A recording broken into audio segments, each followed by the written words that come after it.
En fait, la démarche en développement durable à Val-Jalbert, à la base, c'était vraiment une volonté de la direction générale du CA de Val-Jalbert qui avait envie que le village historique entreprenne cette démarche-là.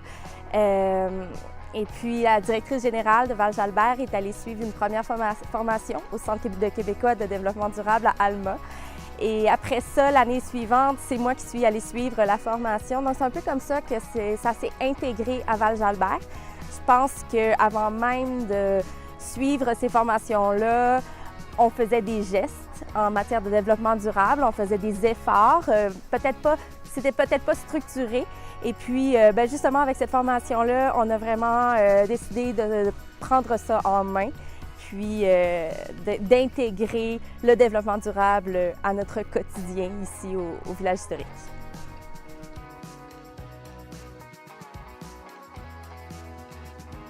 On a pris quand même plusieurs engagements en matière de développement durable à Val-Jalbert. Un de ces engagements-là, de ces objectifs-là qu'on s'est donnés, c'est pour les pratiques d'achat et d'approvisionnement. C'est d'intégrer des principes de développement durable quand vient le temps de faire nos achats, de contacter nos fournisseurs, par exemple, de s'informer, est-ce qu'ils ont, eux, une politique de développement durable. Donc, c'est d'intégrer ça tranquillement à nos manières de faire. Ce qu'on a mis peut-être à date le plus en action, c'est la gestion de l'eau.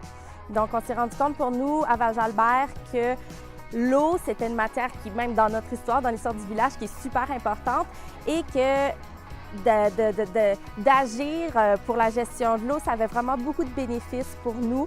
C'est sûr qu'ici, à Val-Jalbert, on doit payer notre eau à la municipalité.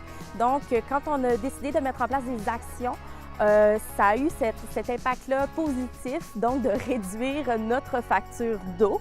Depuis les dernières années, en termes de consommation d'eau, on reste quand même assez stable, mais il faut comprendre aussi qu'on a de plus en plus de visiteurs, plus en plus de gens qui vont au camping.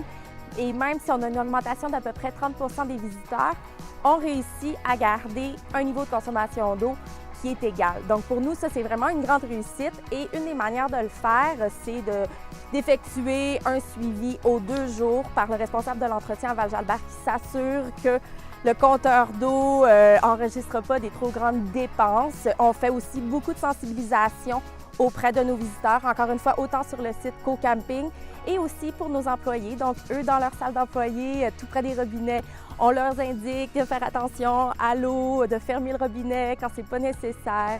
Donc, vraiment, c'est des petites actions comme ça qu'on a mis en place, puis on s'est rendu compte rapidement que c'était super bénéfique dans tous les sens pour nous. En fait, quand est venu le temps de vraiment faire notre plan d'action, de décider qu'est-ce qu'on allait faire plus concrètement pour atteindre nos objectifs, c'était super naturel pour nous que de consulter les employés. Donc, on a fait ça sous la forme d'une formation atelier, d'un déjeuner. Tous les employés ont été rassemblés et on a eu la formation qui a été donnée par quelqu'un du Centre québécois de développement durable. Et puis après ça, on a passé à un atelier. En 2 heures, ils ont pu donner leurs idées d'action par rapport à tous les objectifs que nous, on avait priorisés. Puis ça a donné vraiment des idées super pertinentes. Puis parce que ça vient d'eux, mais probablement beaucoup plus applicables dans le quotidien.